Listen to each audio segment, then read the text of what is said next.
मुसाफिर अपने घर,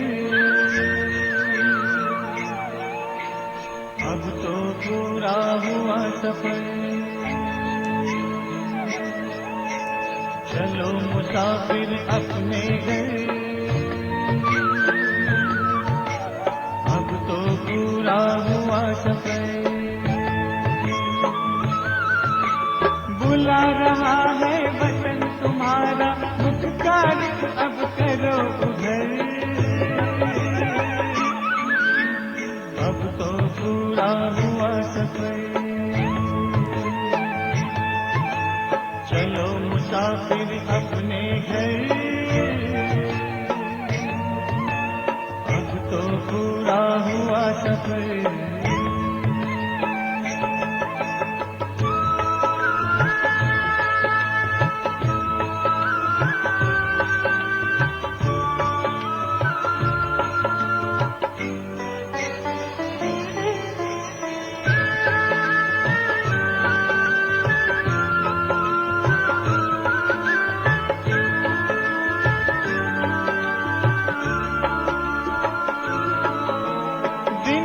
कितने प्यारे थे, उसके भरे नजारे थे।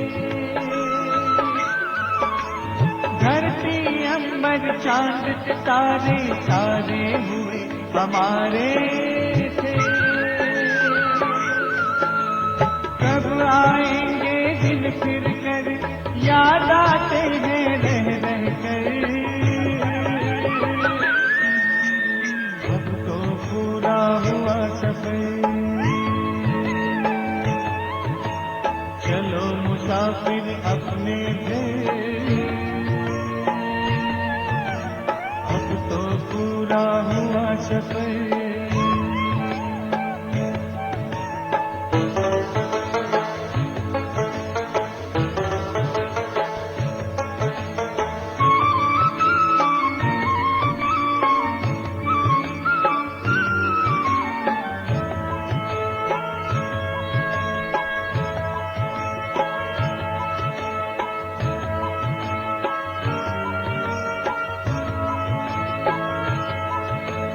कल तक जो भी था अपना, आज हुआ सारा सपना।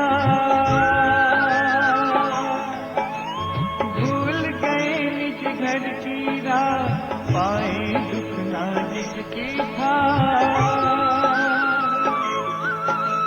पग पग पर खाए ठोकर, चूर हो गए हो तक अब तो पूरा हुआ सफर। चलो मुसाफिर अपने घर, अब तो पूरा हुआ सफर।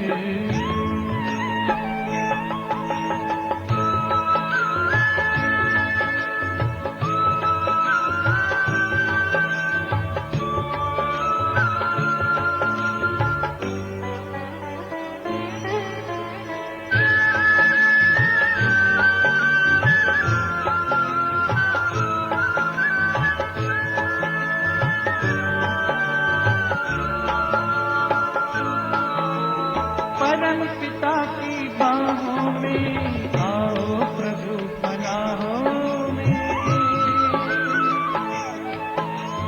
राजयोग की राहों में शीतल शीतल छाओं में। अगर मगर की छोड़ डगर, नजर करो ना और किधर। अब तो पूरा हुआ सफर।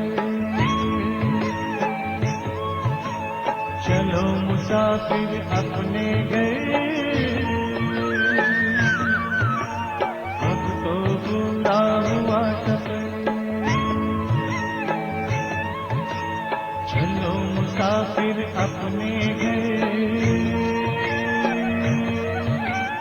अब तो पूरा हुआ सफर।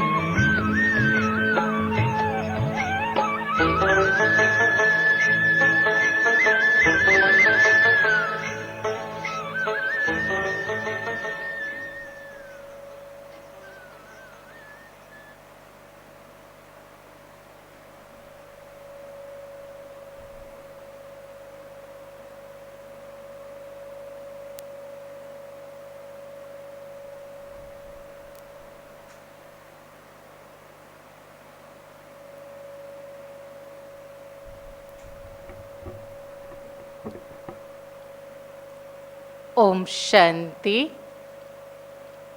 हम सभी मिलकर 3 बारी ओम शांति करेंगे।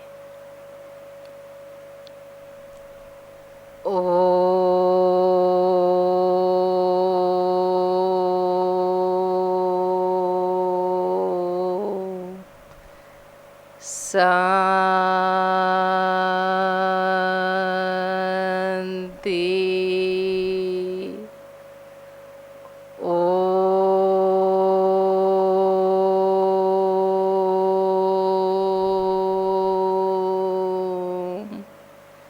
शांति।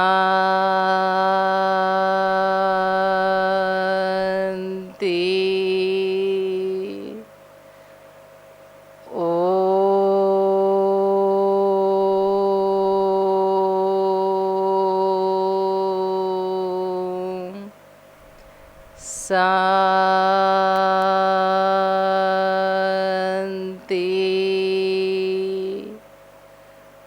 ओम शांति।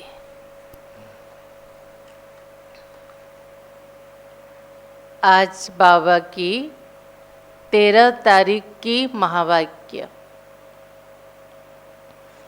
बाप दादा कहते, मीठे बच्चे, बाबा आए हैं तुम्हें घर की राह बताने। क्या कह रहे हैं बाबा? बाबा आए हैं तुम्हें घर की राह बताने।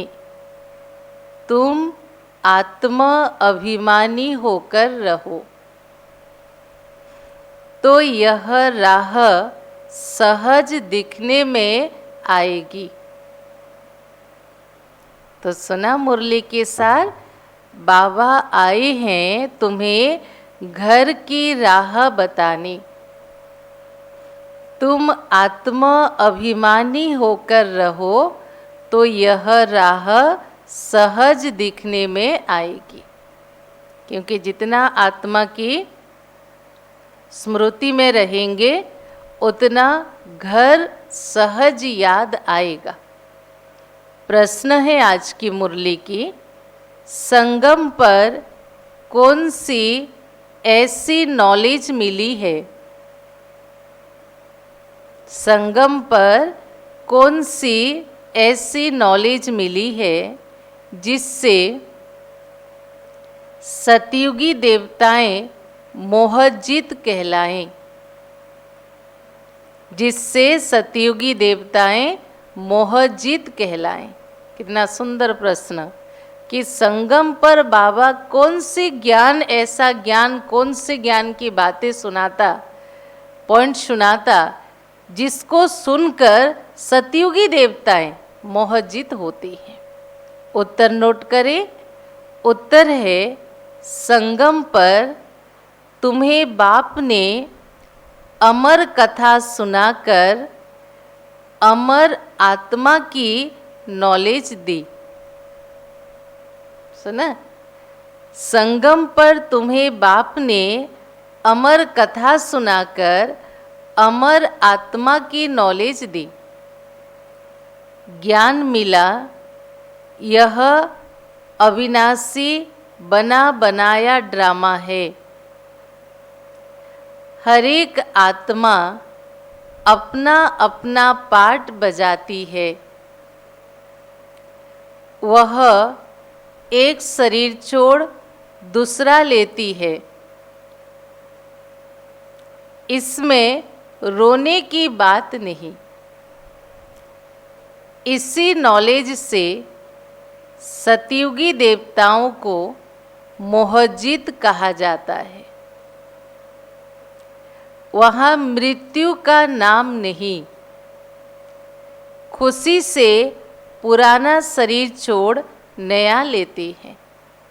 तो सुना मुरली के प्रश्न उत्तर कि संगम पर बाबा ने अमर आत्मा, मरती तो शरीर है, आत्मा तो अमर है, अमर आत्मा की बाबा ने नॉलेज सुनाया, अमर कथा सुनाया कि कैसे आत्मा एक शरीर छोड़ के दूसरा लेके अपना पार्ट बजाती है। जब वस्त्र परिवर्तन ही करना है तो रोने की क्या बात है। तो आत्मज्ञान को, आत्मिक स्थिति को बाबा ने इतना मजबूत कराया संगम पर, उसकी सत्य और स्पष्ट ज्ञान देके कि उस स्थिति के साथ हम सतयुग में चलते हैं, जिस कारण वहाँ प्यार तो बहुत होगा लेकिन मोह किसी से नहीं होगा, दुख नहीं होगा, मरने का डर नहीं होगा, मृत्यु का नाम नहीं होगा। आज की मुरली की गीत, नयनहीन को राह दिखाओ प्रभु। ओम शांति। मीठे मीठे रूहानी बच्चों प्रति रूहानी बाप कहते हैं राह तो दिखलाता हूँ। भक्ति में गाया ना, नयनहीन को राह दिखाओ प्रभु। तो बाबा कहते राह तो दिखलाता हूँ, परंतु पहले अपने को आत्मा निश्चय करके बैठो। सभी की स्मृति में बैठो, अपने को आत्मा निश्चय करके बैठो, देही अभिमानी होकर बैठो। फिर तुमको राह बहुत सहज दिखने में आएगी। भक्ति मार्ग में आधा कल्प ठोकरें खाई है। भक्ति मार्ग की अथाह सामग्री है। अब बाप ने समझाया है, बेहद का बाप एक ही है। बाप कहते तुमको रास्ता बता रहा हूँ। दुनिया को यह पता नहीं कि भगवान कौन सा रास्ता बताती है, मुक्ति और जीवन मुक्ति का, गति और सद्गति का राह बताती है। मुक्ति कहा जाता शांति धाम को। आत्मा शरीर बिगर वहाँ कुछ भी बोल नहीं सकती। आत्मा एक शक्ति है, उसको एक्सप्रेस करने के लिए शरीर का आधार चाहिए। शरीर नहीं रहता परम धाम में तो आत्मा कुछ भी बातचीत नहीं कर सकती। कर्मेंद्रियों द्वारा ही आवाज होता है। मुख से आवाज होता, मुख ना हो तो आवाज कहाँ से आएगा। तो चले सभी आत्मा होके परम धाम थोड़ा घूम के आए।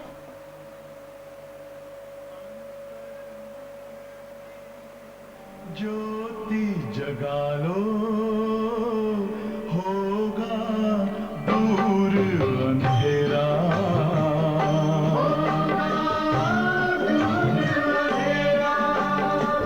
शिव का कर लो ध्यान, आ रहा पावन पुण्य सवेरा।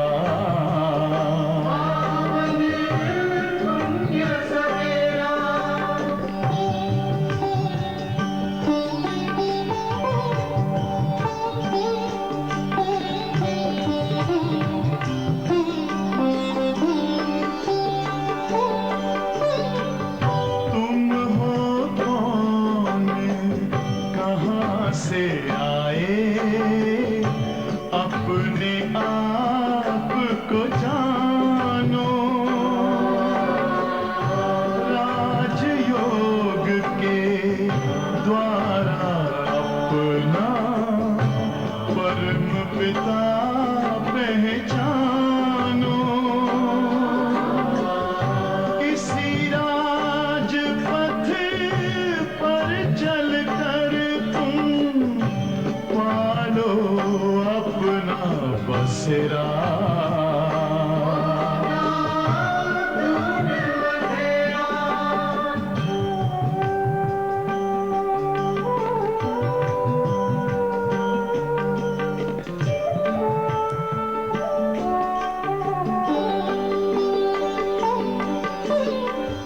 तुम हो आत्मा तन से न्यारे, परमात्मा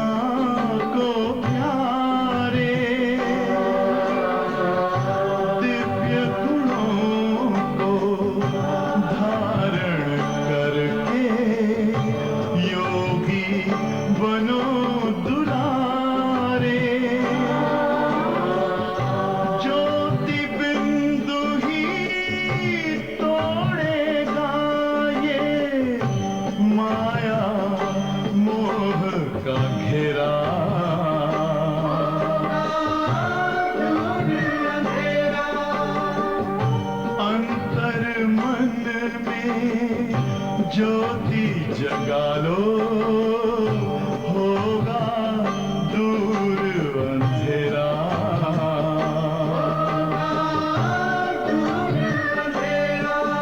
ओम शांति, ओम शांति, ओम शांति।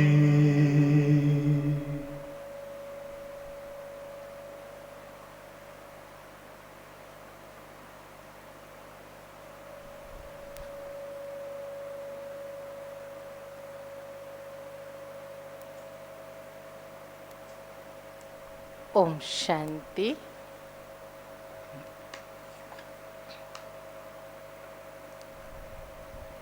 तो बाबा क्या कह रहे थे? मुख ना हो तो आवाज कहाँ से आएगा? आत्मा को यह कर्मेंद्रियां मिली है कर्म करने के लिए। रावण राज्य में तुम विकर्म करते हो। यह विकर्म छी कर्म हो जाती हैं।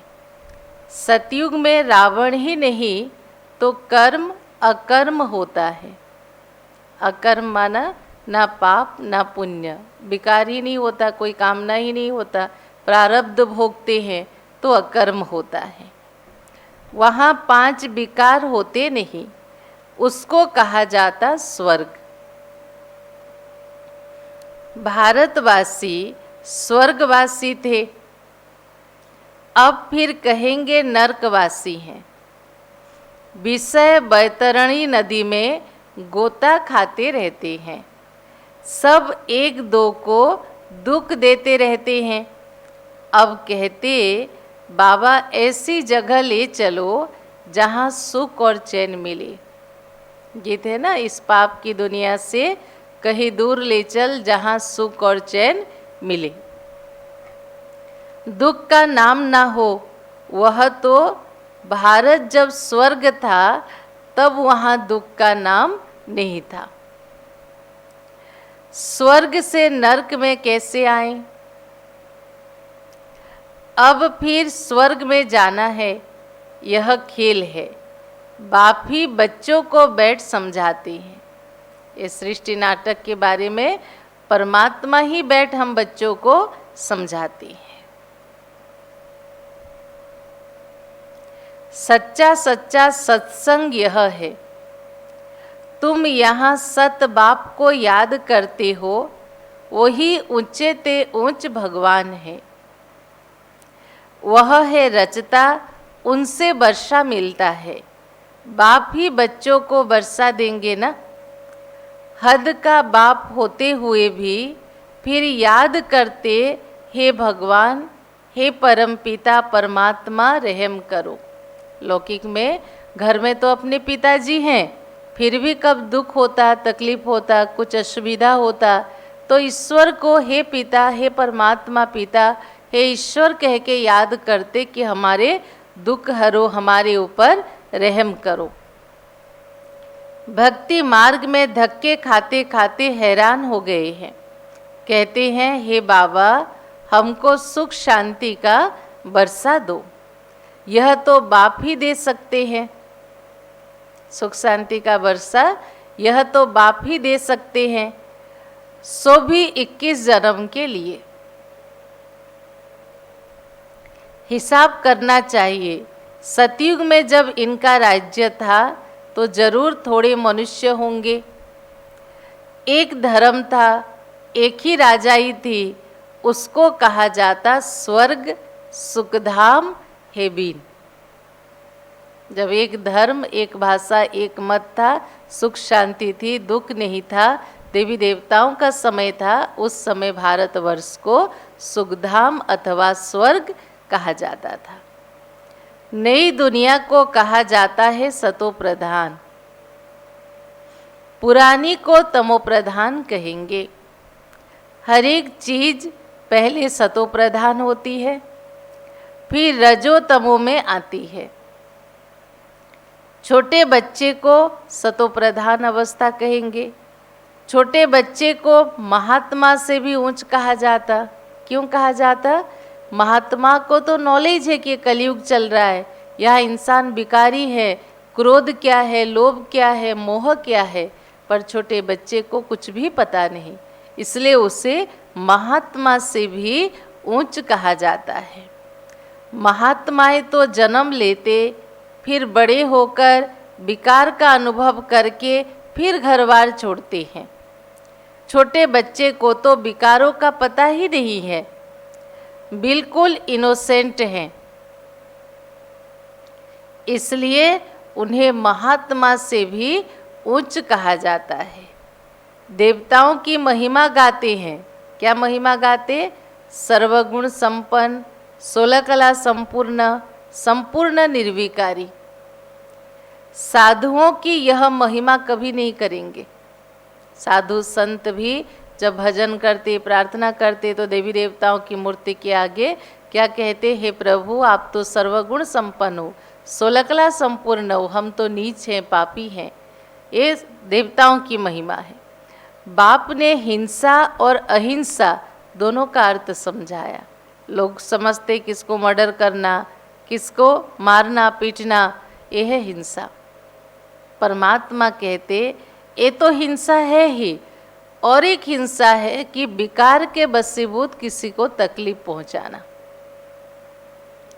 तो इसलिए परमात्मा ने कहा किसको मारना, इसको हिंसा कहा जाता, लेकिन सबसे बड़ी हिंसा है काम कटारी चलाना। देवताएं हिंसक नहीं होते, काम कटारी नहीं चलाते। बाप कहते अब मैं आया हूँ तुमको मनुष्य से देवता बनाने। देवता होते हैं सतयुग में, वहाँ कोई भी अपने को यहाँ कोई भी अपने को देवता नहीं कह सकते।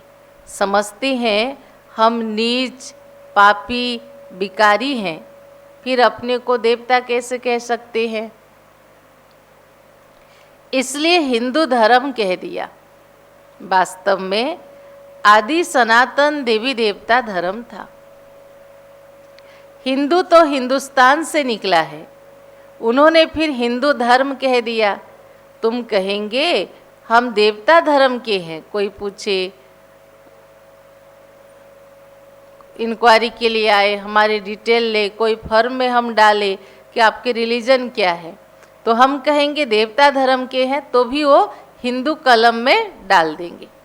कहेंगे हमारे पास हिंदू धर्म का ही कलम है और कोई नहीं है और कुछ नहीं है। पतित होने के कारण अपने को देवता कह नहीं सकते। अभी तुम जानती हो हम पूज्य देवता थे, अब पुजारी बने हैं। पूजा भी पहले सिर्फ शिव की करते थे, अव्यभिचारी भक्ति जिसको कहते, फिर व्यभिचारी पुजारी बने। बाप एक है, उनसे वर्षा मिलता है, बाकी तो अनेक प्रकार के देवियां हैं, उनसे तुम्हें कोई वर्षा नहीं मिलता, क्योंकि देवी देवताओं को भी महान श्रेष्ठ बनाने वाला स्वयं परमात्मा, इसलिए दाता सिर्फ परमात्मा है। इस ब्रह्मा से भी तुम्हें कोई वर्षा नहीं मिलेगा। बाबा कितना स्पष्ट करता है कि लोग समझते इनका ब्रह्मा क्या मनोकामना पूर्ण करेगा। बाबा कहते हैं ब्रह्मा से भी तुम्हें कुछ नहीं मिलेगा, एक ही निराकार बाप है जिससे तुम्हें वर्षा मिलता है। दूसरा साकारी लौकिक बाप से स्थूल धन दौलत की वर्षा मिलेगा। साकारी बाप होते हुए भी हे भगवान, हे परम पिता कहते रहते हैं। लौकिक बाप को ऐसे नहीं कहेंगे, तो वर्षा बाप से मिलता है। पति और पत्नी हाफ पार्टनर होते हैं तो उनको आधा हिस्सा मिलना चाहिए। नियम कहता है हाफ पार्टनर आधा हिस्सा पत्नी को मिले, बाकी आधा हिस्सा से आप जिसको भी देना है दो। पहले आधा उनकी निकाल बाकी आधा बच्चों को देना चाहिए, परंतु आजकल तो बच्चों को ही सारा धन दे देते हैं। कोई कोई का मोह बहुत होता है, समझते हमारे मरने के बाद बच्चा ही हकदार रहेगा। आजकल के बच्चे तो बाप के चले जाने पर माँ को पूछते भी नहीं हैं। तो बाबा संसार की हालत के बारे में समझा के कह रहे हैं, भले आपके बच्चों से प्यार है, स्नेह है, उनके लिए सब कुछ करो, लेकिन जीवन में थोड़ी बहुत कुछ हिस्सा अपने लिए, अपने पत्नी के लिए भी रखो, ताकि जीवन यात्रा तो एक जैसा नहीं होता ना, कि दोनों एक साथ चले जाए, ऐसे नहीं होगा। कहीं बाप रहेगा, कहीं माँ रहेंगे, लेकिन एक के उपरांत दूसरे को कोई तकलीफ ना हो, इसलिए उसके लिए भी कुछ जरूर रखना चाहिए। इस भाव से परमात्मा कह रहे। परमात्मा ये नहीं कह रहे कि सभी बच्चे एक जैसे हैं, लेकिन रोज आए दिन बहुत सारे खबर देख रहे हो। हमारे भी संबंध संपर्क में ऐसे है कि बाप सारे दौलत बच्चों के नाम करने के बाद माता पिता दोनों को घर से निकाल दे रहे हैं। इसलिए परमात्मा कह रहे, परमात्मा यहाँ कोई हमें भेदभाव नहीं सिखा रहे। परमात्मा कह रहे अपनी सेफ्टी की भी चिंता जरूर रखो। कोई कोई मातृस्नेही होते हैं और कोई कोई तो मातृद्रोही होते हैं। आजकल बहुत करके मातृद्रोही होते हैं, सब पैसे उड़ा देते हैं। धर्म के बच्चे भी कोई कोई ऐसे निकल पड़ते जो बहुत तंग करते हैं। उनके बच्चे नहीं तो गोद के बच्चे लिए, लेकिन शुरू में तो ठीक रहा, फिर बड़े होके ऐसे करते जो बहुत तंग करती हैं। अब बच्चों ने गीत सुना, कहते हैं बाबा हमको सुख का रास्ता बताओ, जहाँ चैन हो। रावण राज्य में तो सुख हो ना सके, भक्ति मार्ग में तो इतना भी नहीं समझते कि शिव अलग है और शंकर अलग है। बस माथा टेकते रहो, शास्त्र पढ़ते रहो। अच्छा, इससे क्या मिलेगा? कुछ भी पता नहीं। जहाँ भी देखे, कोई भी मंदिर देखा, छोटा सा पेड़ के नीचे भी देखा, तो भावना से ऐसे ऐसे सिर निकल जाता। बस इतनी भावना रहती कि भगवान की कृपा हमारे ऊपर बनी रहे, लेकिन उससे क्या मिलेगा कुछ भी पता नहीं है। सर्व के शांति का, सुख का दाता तो एक बाप है। सतयुग में सुख भी है तो शांति भी है। भारत में सुख शांति थी, अब नहीं है। इसलिए भक्ति करते दर दर धक्के खाते रहते हैं। अभी तुम जानते हो, शांति धाम सुख धाम में ले जाने वाला एक ही बाप है। शांति धाम सुख धाम में ले जाने वाला एक ही बाप है। बाबा हम सिर्फ आपको ही याद करेंगे, आपसे ही वर्षा लेंगे। जब आत्मा समझती है बाबा की अहमियत को और किससे प्राप्ति होगी, कौन हमें सही रास्ता दिखा सकता, तब जब परमात्मा को सही रीति पहचानती तो आत्मा अंदर से क्या कहती है, बाबा सिर्फ हम आपको ही याद करेंगे और आपसे ही वर्षा लेंगे। बाप कहते देह सहित देह के सर्व संबंधों को भूल जाना है। एक बाप को याद करना है, आत्मा को यहाँ ही पवित्र बनना है। याद नहीं करेंगे तो फिर सजाएं खानी पड़ेगी। सब कुछ समझने के बाद अगर बाबा को याद नहीं करेंगे तो फिर सजा भी खानी पड़ेगी, पद भी भ्रष्ट हो जाएगा। इसलिए बाप कहते याद की मेहनत करो। सभी योग कर रहे हैं ना ठीक से, और 2 दिन योग की भट्टी एक्सटेंड कर दिया गया। आज समाप्ति नहीं होगे, आज 8 घंटा योग रहेगा, कल भी 8 घंटा योग रहेगा, और गुरुवार सुबह अमृत वेले से 7 बजे तक रहेगा, और मुरली के पश्चात बाबा को भोग लगा के समापन करना है। तो याद की मेहनत करते रहो। आत्माओं को समझाते हैं, और कोई भी सत्संग आदि नहीं होगा जहाँ ऐसे कहे हे रूहानी बच्चे।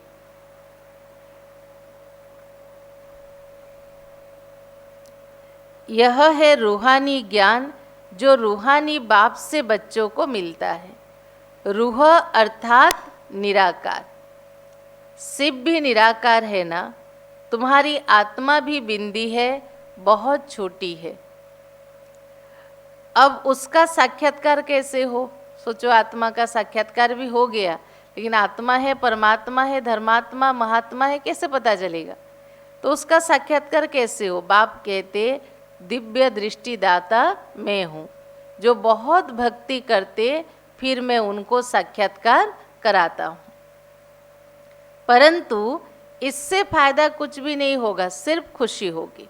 हमको साक्षात्कार हुआ कह के खुशी होगी, बाकी साक्षात्कार से ना विक्रम विनाश होंगे, ना आत्मा पवित्र बनेगी, ना आप शांति धाम जा पाओगे, ना सतयुग के वर्षी के अधिकारी बनोगे, सिर्फ खुशी होगी। पाप तो फिर भी करेंगे, मिलता कुछ नहीं। साक्षात्कार हुआ तो सारे बुरे कर्म खत्म हो गए, बुरे संस्कार खत्म हो गए, ये भी परिवर्तन होने वाला नहीं है। पढ़ाई बिगर कुछ बन थोड़ी सकेंगे। देवताएं सर्वगुण संपन्न हैं, तुम भी ऐसे बनो। बाकी तो वह है सब भक्ति मार्ग का साक्षात्कार।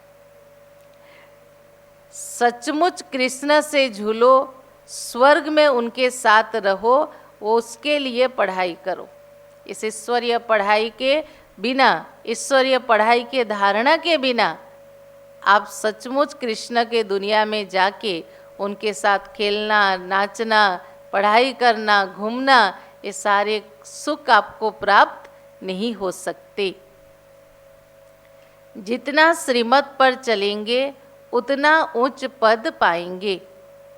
श्रीमत भगवान की गाई हुई है, वो भी किसके श्रीमत पर?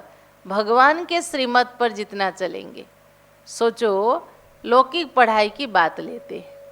कोई क्लास 7 में पढ़ने वाला बच्चा,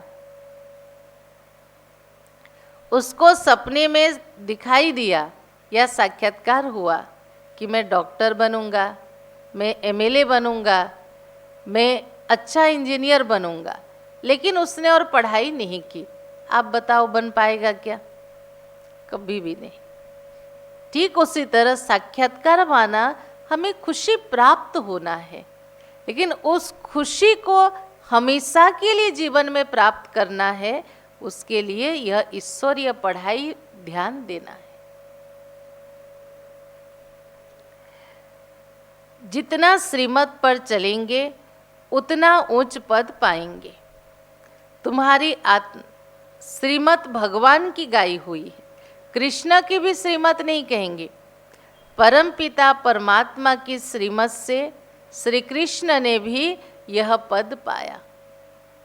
इसलिए कहा परमात्मा इस सृष्टि रूपी कल्प वृक्ष के बीज रूप है, तो उस बीज रूप परमात्मा से 2 पत्ते पहले निकले, वो है राधा और कृष्ण। तो इससे क्या पता चला कि स्वयं भगवान ने कृष्ण की आत्मा को इतना श्रेष्ठ, इतना महान, इतना उच्च पद के अधिकारी बनाया। तुम्हारी आत्मा भी देवता धर्म में थी, अर्थात कृष्ण के घराने के थी। भारतवासियों को यह पता नहीं कि राधे कृष्ण आपस में क्या लगते थे। दोनों ही अलग अलग राजाई के राजकुमार राजकुमारी थे। फिर स्वयंवर के बाद उन्हों के नाम परिवर्तित हुआ और वो लक्ष्मी नारायण बन के गद्दी पर बैठे। कितनी स्पष्टीकरण देखो परमात्मा दे रहे हैं। यह सब बातें भगवान ही आकर समझाती हैं। अब तुम बढ़ते ही हो स्वर्ग का प्रिंस प्रिंसेस बनने के लिए। अब तुम पढ़ते ही हो स्वर्ग का प्रिंस प्रिंसेस बनने के लिए। प्रिंस प्रिंसेस का जब स्वयंवर होता है तब फिर नाम बदलता है। तो बाप बच्चों को ऐसा देवता बनाते हैं। अगर बाप की श्रीमत पर चलेंगे तो कोनो पद की अधिकारी बनेगा जो भगवान की श्रीमत पर चलेंगे तो। तुम हो मुक वंशावली, वह है कुक वंशावली। हम है मुक वंशावली ब्राह्मण, वो है माँ की पेट से पैदाइश ब्राह्मण। वह ब्राह्मण लोग हथियाला बांधते हैं काम चिता पर बिठाने के लिए, और हम भगवान के साथ हथियाला बांधते हैं आत्मा को पवित्र बनाने के लिए। कितना अंतर देखो। लौकिक ब्राह्मण एक दूसरे का, लड़का लड़की का हथियाला बांधते हैं पवित्र से अपवित्र बनाने के लिए, और हम यहाँ सभी आत्माओं की हथियाला परमात्मा के साथ बांधते हैं आत्मा को पवित्र बनाने के लिए। अभी तुम सच्ची सच्ची ब्राह्मणियां काम चिता से उतार ज्ञान चिता पर बिठाने हथियाला बांधती हो, तो वह छोड़ना पड़े ना, विकारों को छोड़ना पड़े ना। यहाँ के बच्चे तो लड़ते झगड़ते पैसा भी सारा बर्बाद कर देते हैं। आजकल दुनिया में बहुत गंद है, सबसे गंदी बीमारी है बाइस्कोप। अच्छे बच्चे भी बाइस्कोप में जाने से खराब हो जाते हैं, इसलिए बीके को बाइस्कोप में जाना मना है। टॉकीज में जाके फिल्म देखना ये सब, लेकिन इसका मतलब नहीं कि घर बैठे देख सकते हो। हाँ, जो मजबूत है उनको बाबा कहते वहाँ भी जाकर सर्विस करो। कहाँ? टॉकीज में जाकर उनको समझाओ यह तो है हद के बाइस्कोप, एक बेहद का बाइस्कोप भी है। ये तो 2-3 घंटे का एक हमने फिल्म देखा, ड्रामा देखा, लेकिन सचमुच रियल ड्रामा भी एक है जिसके हम सब हीरो एक्टर हैं। ऐसे समझाओ। बेहद के बाइस्कोप से ही फिर यह हद के झूठे बाइस्कोप बना है।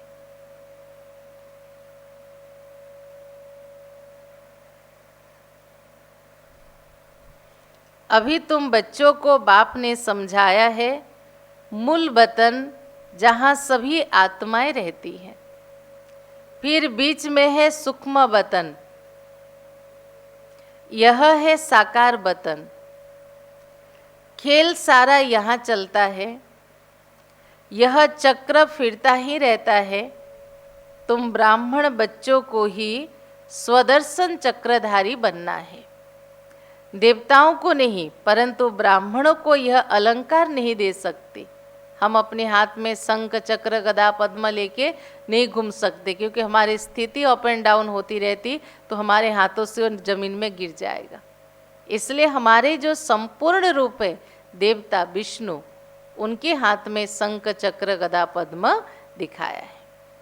परंतु ब्राह्मणों को यह अलंकार नहीं देते क्योंकि पुरुषार्थी हैं।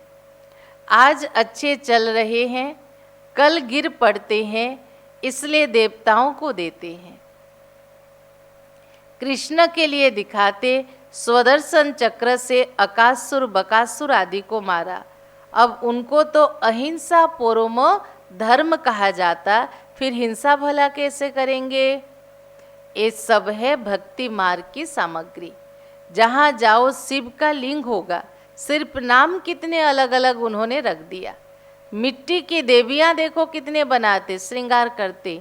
इस बार तो वो भी करना बड़ा मुश्किल है, लेकिन भक्ति में कितनी देवियों की मूर्ति बना के श्रृंगार करके नवरात्रि, दिवाली, जगधात्री कितनी पूजा धूमधाम से करती हैं। श्रृंगार करते, हजारों रुपया खर्च करते, उत्पत्ति की, पूजा की, पालना की, फिर डुबो दिया। GOD God, G for generation, O for operation, D for destruction. ये तीनों कार्य जो करता वो भगवान है। हम भी क्या करते, पैसा दे के मूर्तिकार को मूर्ति बनाते, उसको लेके आते, बहुत सुंदर सजाते देवियों देवताओं की मूर्ति को, फिर ब्राह्मण को बोल के जियदान देते हैं, फिर 9-10 दिन पूजा पाठ अच्छे से किया, फिर हम स्वयं लेके उनको डुबो देते हैं। कितना खर्च करते हैं गुड़ियों की पूजा से, पूजा में मिला तो कुछ भी नहीं ना। बाप समझाते यह सब पैसे बर्बाद करने की भक्ति है। सीढ़ी उतरते आए हो, बाप आते हैं, सबकी चढ़ती कला होती है। सबको शांतिधाम सुखधाम में ले जाते हैं।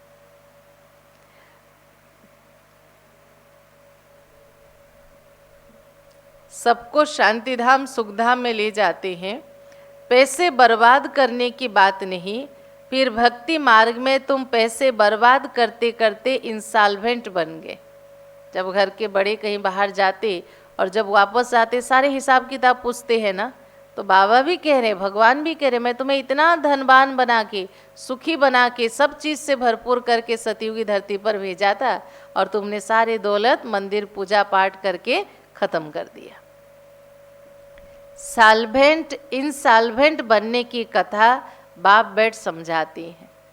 तुम इन लक्ष्मी नारायण के डिनास्टी के थे, अब तुमको नर से नारायण बनने की शिक्षा बाप देते हैं। वो लोग तिजरी की कथा, अमर कथा सुनाते हैं, सब झूठ। अब तुमको नर से नारायण बनने की शिक्षा मिलती है। तिजरी कथा तो यह है जिससे आत्मा को ज्ञान का तीसरा नेत्र मिलता है, तीसरा नेत्र खुलता है, सारा चक्र बुद्धि में आ जाता। तुमको ज्ञान का तीसरा नेत्र मिल रहा है। अमर कथा भी सुन रहे हो। अमर बाबा तुमको कथा सुना रहे हैं, अमरपुरी का मालिक बनाते हैं। वहाँ तुम कभी मृत्यु को नहीं प्राप्त करेंगे, क्योंकि मरने का डर नहीं होगा, मरने का दुख नहीं होगा। खुशी से आत्मा एक शरीर छोड़ के दूसरा शरीर लेगी, इसलिए अमर कहते हैं सतयुग को। यहाँ तो काल का मनुष्य को कितना डर रहता है, वहाँ डरने की रोने की बात नहीं। सुना?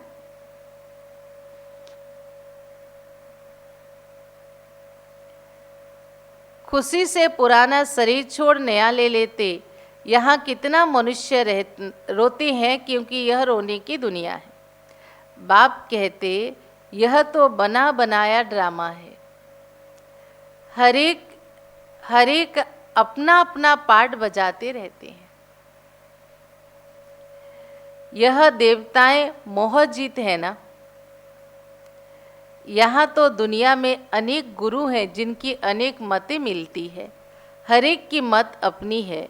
एक संतोषी देवी भी है जिसकी पूजा करते हैं। आगे बहुत संतोषी की पूजा करते थे, 16 शुक्रवार रखते थे, बड़े नीति नियम विधि विधान से करते थे।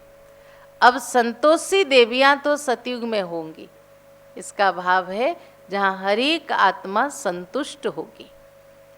यहाँ कैसे हो सकते? सतयुग में देवताएं सदैव संतुष्ट होते, यहाँ तो कुछ ना कुछ आस रहती है। वहाँ कोई आस नहीं होती, बाप सबको संतुष्ट कर देते हैं। तुम पदम पति बन जाती हो। कोई अप्राप्त वस्तु नहीं रहती जिसकी प्राप्ति की चिंता हो, वहाँ चिंता होती नहीं। बाप कहते सर्व का सद्गति दाता मैं ही हूँ। तुम बच्चों को 21 जन्मों के लिए खुशी ही खुशी देता हूँ। ऐसे बाप को याद भी करना चाहिए। याद से ही तुम्हारे पाप भस्म होंगे और तुम सतो प्रधान बन जाएंगे। सुना बाबा क्या कह रहे हैं? याद से ही तुम्हारे पाप भस्म होंगे और तुम सतो प्रधान बन जाएंगे। यह समझने की बातें हैं। जितना औरों को जास्ती समझाएंगे उतना प्रजा बनती जाएगी। पहली बात तो आप अपनी ख्याल करो, अपनी चिंतन करो, मुझे कैसे ऊंच पद पाना है, और उसका आधार है जितना आप और आत्माओं को परमात्मा का संदेश देके परमात्मा के बच्चा बनाओगे, बच्चे के अधिकारी बनाओगे, आपकी प्रमोशन होती जाएगी।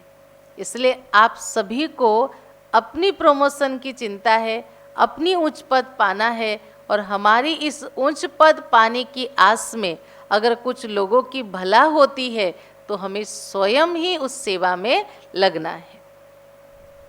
यह कोई साधु आदि की कथा नहीं है। भगवान बैठ इनके मुख द्वारा समझाती है। अभी तुम संतुष्ट देवी देवता बन रही हो। अभी तुमको व्रत भी रखना चाहिए। संतोषी माँ की व्रत रखते थे ना, लेकिन खुद संतुष्ट देवी व देवता बनने के लिए क्या व्रत रखो? सदैव पवित्र रहने का व्रत रखो, क्योंकि पावन दुनिया में जाना है तो पतित नहीं बनना है। बाप ने यह व्रत सिखाया है। मनुष्य ने फिर अनेक प्रकार के व्रत बनाए हैं, लेकिन मुख्य उद्देश्य उसके पीछे है पवित्रता। उसको लोग भूल के बाकी सारे व्रत कर रहे हैं। अच्छा, मीठे मीठे सिखिलधे बच्चों प्रति माता पिता बाप दादा का याद प्यार और गुड मॉर्निंग। रूहानी बाप की रूहानी बच्चों को नमस्ते। हम रूहानी बच्चों की रूहानी बाप दादा को पदम गुणा नमस्ते नमस्ते। ओम शांति ओम शांति। धारणा के लिए मुख्य सार, पहला पॉइंट,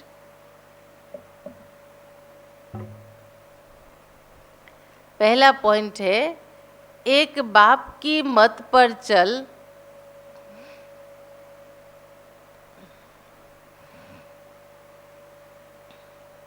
एक बाप की मत पर चल, सदा संतुष्ट रह, संतोषी देवी बनना है। वहाँ कोई भी आस नहीं रखनी है। यहाँ कोई भी आस नहीं रखनी है। बाप से सर्व प्राप्तियां कर पदम पति बनना है।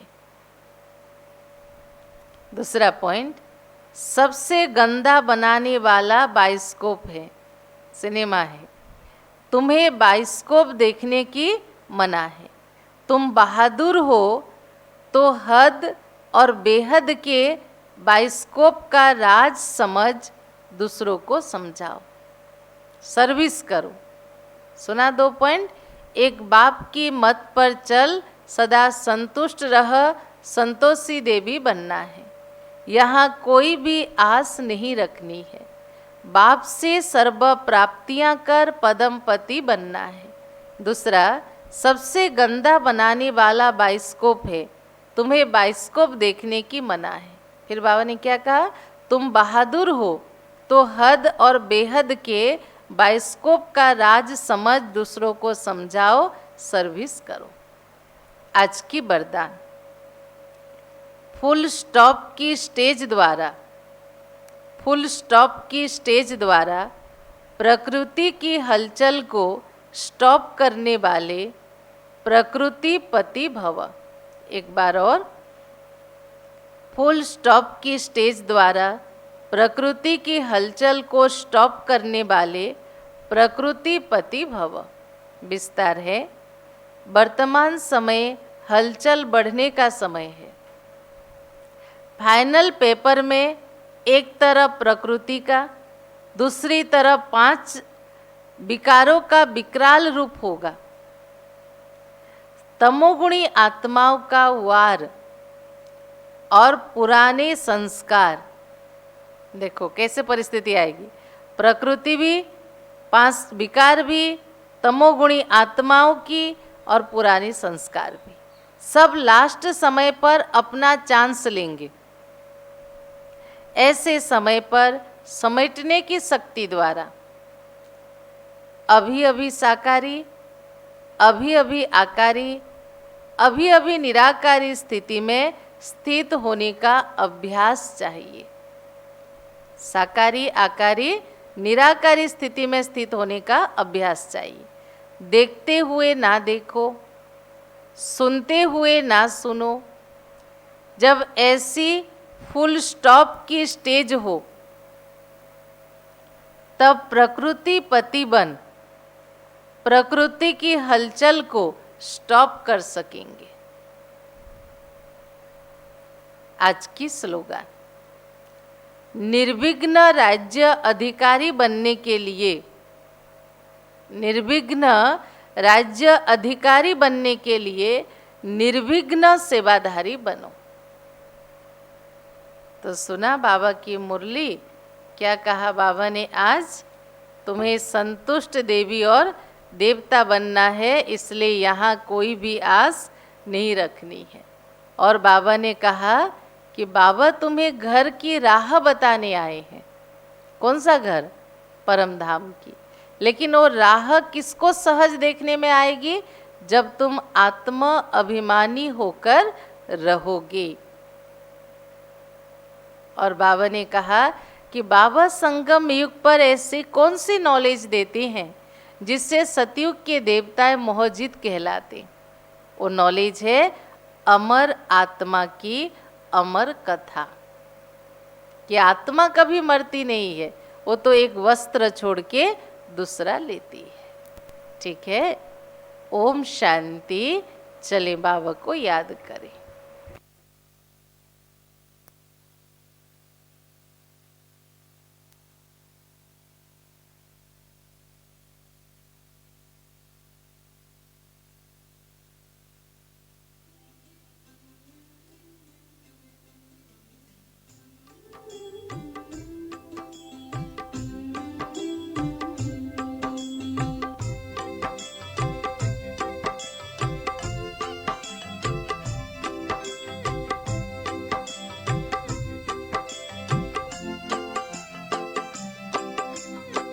मीठे बच्चे बाबा कहे, मीठा हमको बनाया। मीठे बच्चे बाबा कहे, मीठा हमको बनाया। उंगली पकड़ के वो चलना सिखाया। हो सबका प्यारा बनाया। मीठा हमको बनाया।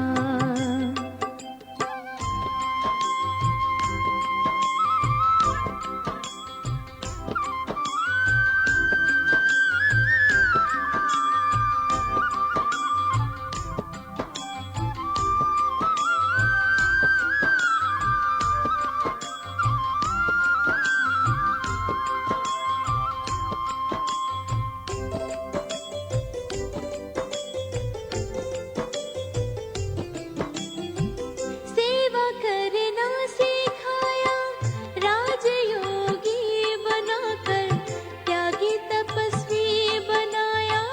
ज्ञान योग सिखाकर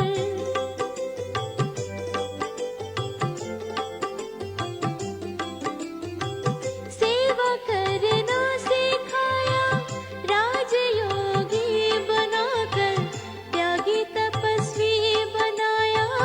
ज्ञान योग सिखाकर स्वर्ग से भी बढ़कर सुख हमको दिया। स्वर्ग से भी बढ़कर सुख हमको दिया। संगम युग में वो जीवन सफल किया। मीठे बच्चे बाबा कहे, मीठा हमको बनाया।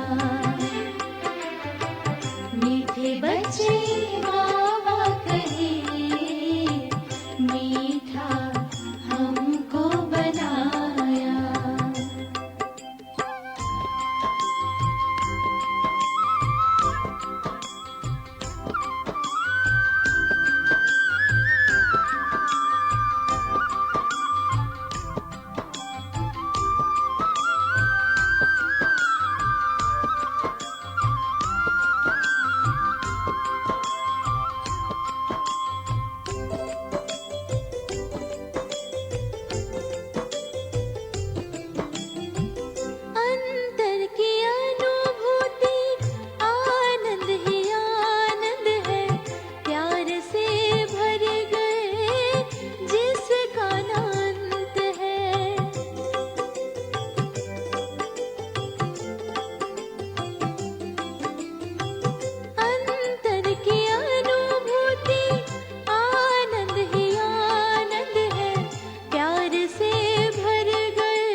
बाबा